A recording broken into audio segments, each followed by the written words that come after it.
Professor, a gente fala tanto sobre as estratégias militares, as estratégias econômicas, e pouco a gente fala, né, do presidente Donald Trump, e pouco a gente fala sobre os venezuelanos, né, e o que eles estão vivendo, né, a situação trágica do país como um todo. O senhor vê a curto prazo, a médio ou a longo prazo, né, com mudanças aí que os Estados Unidos querem promover na Venezuela, uma melhora da vida das pessoas na Venezuela? Como é que o senhor vê a situação dos venezuelanos? Como é que o senhor vê a situação social da Venezuela hoje? Primeiro de tudo, você tem toda a razão.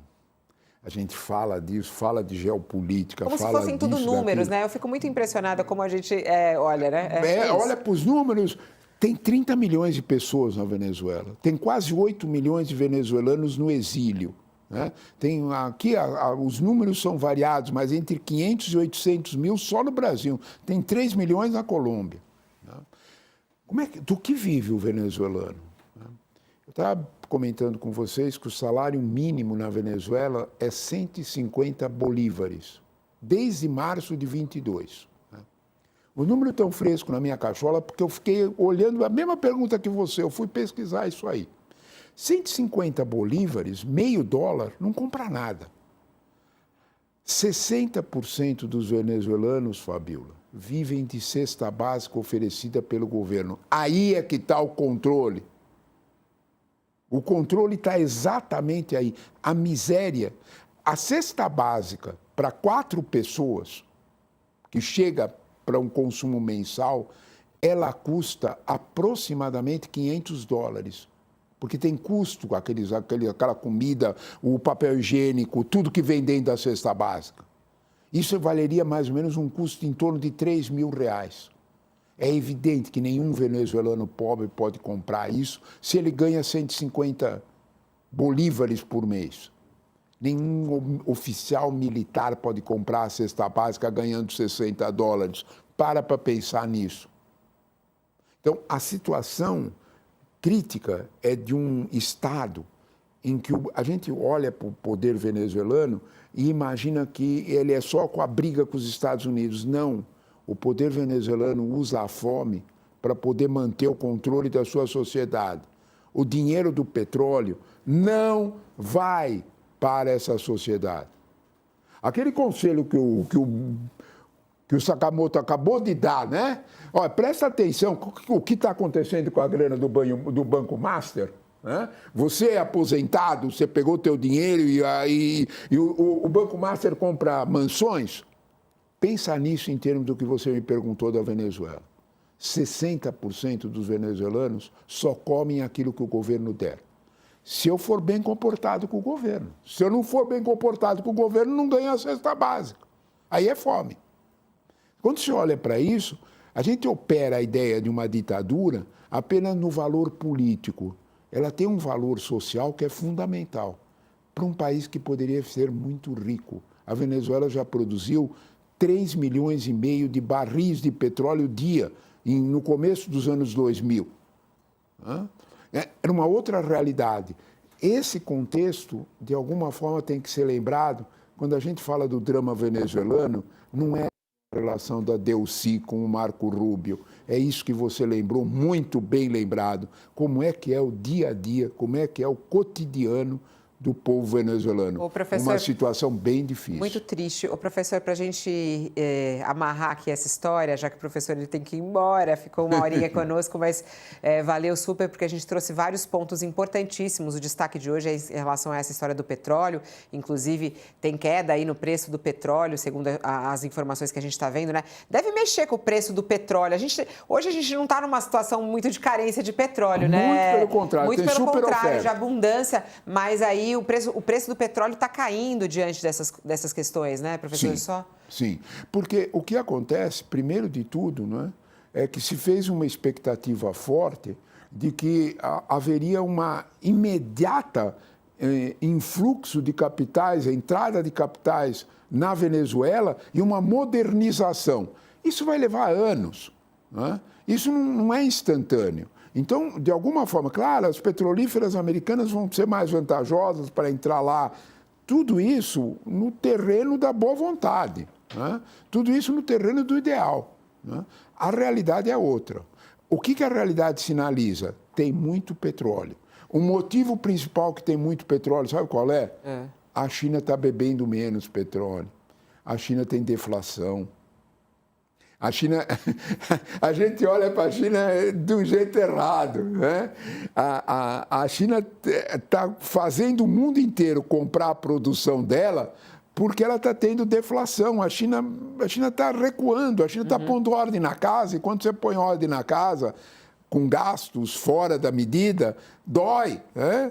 E você tem que entender que o chinês é um sujeito curioso. O chinês não gasta, o chinês poupa. 40% da grana na China é poupada do salário.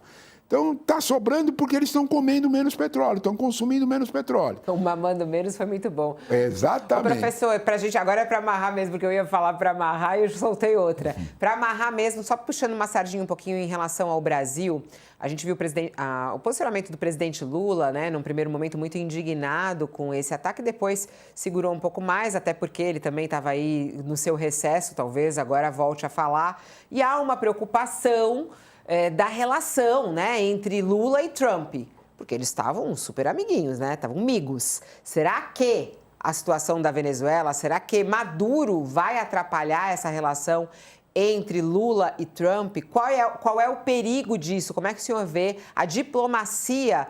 Aí a gente não está falando da diplomacia do Brasil, mas é a diplomacia de Lula em relação a esse caso. Primeiro de tudo, a gente tem que entender que o Lula usou muito bem os 39 segundos de amor, né? Ele usou como ninguém, né? Ele conseguiu não só que o rapaz casasse, ele conseguiu que o rapaz comprasse apartamento no nome dele, né? Então, foi isso que aconteceu, né? O Lula conseguiu, de alguma forma, que o Brasil defendesse seus interesses naquilo que mais era importante para nós, né? Que eram as tarifas nos Estados Unidos e a relação direta que os Estados Unidos têm com o Brasil, né? Compra, venda e interesses econômicos e tecnológicos. Ótimo. Tem cadeia integrada de produção, o Lula protegeu isso aí. Ótimo, tudo certo. Se nós olharmos em relação à Venezuela, nós vamos observar a prudência, o profissionalismo da diplomacia brasileira. Eu convido qualquer um a observar o comunicado do presidente Lula, as frases usadas pelo embaixador Sérgio Danesi na ONU, e nós vamos ver que elas são praticamente idênticas ao profissionalismo da diplomacia da União Europeia. A Ursula von der Leyen e a Kaja Kallas, que é a ministra e a Ursula, a presidente da Comissão Europeia, falaram praticamente as mesmas palavras que a diplomacia brasileira falou. Dito de outro jeito, né? A diplomacia brasileira usou os limites necessários para lidar com o Trump.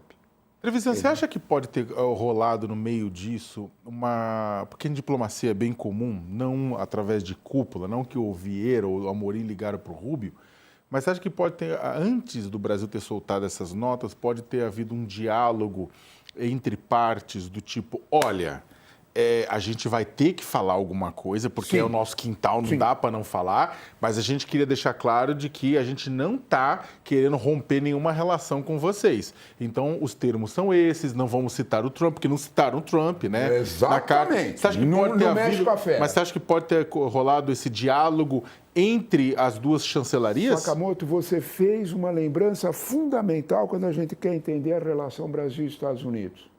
Estava tudo parado, tudo fechado. Nós temos 3 relações básicas. Geraldo Alckmin e o Ministério da Indústria e Comércio, indústria e agronegócio brasileiro inteirinho atrás dele, sem facções.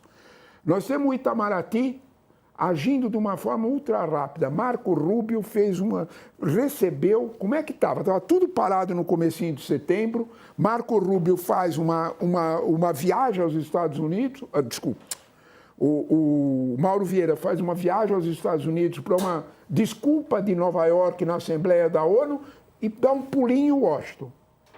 O que é que Mauro Vieira disse que encantou Marco Rubio? Nós somos amigos de vocês. Nós não queremos sair do hemisfério ocidental. Sabe? Várias pessoas têm, vários passarinhos têm cantado isso. Né? E é real, viu? Que o Mauro Vieira disse a eles, olha, os chineses estão entrando muito aqui. Tem Xangai, né? Tem o Porto no Peru, sim, eles estão fazendo as bioceânicas, mas eles passaram da conta. Né? A gente não pode provar isso. Mas o Mauro Vieira foi lá e disse, olha, eles estão querendo vender equipamento militar para nós. O Marco Rubio parou para pensar. O Brasil tem responsabilidades grandes dentro da segurança do Atlântico Sul. Os chineses têm alvo aqui. Isso sim afetaria a política de segurança, a estratégia de segurança nacional dos Estados Unidos. Tanto isso é verdade que o Brasil, há mais de 5 anos, tenta comprar os helicópteros Black Hawk. Nunca os Estados Unidos venderam.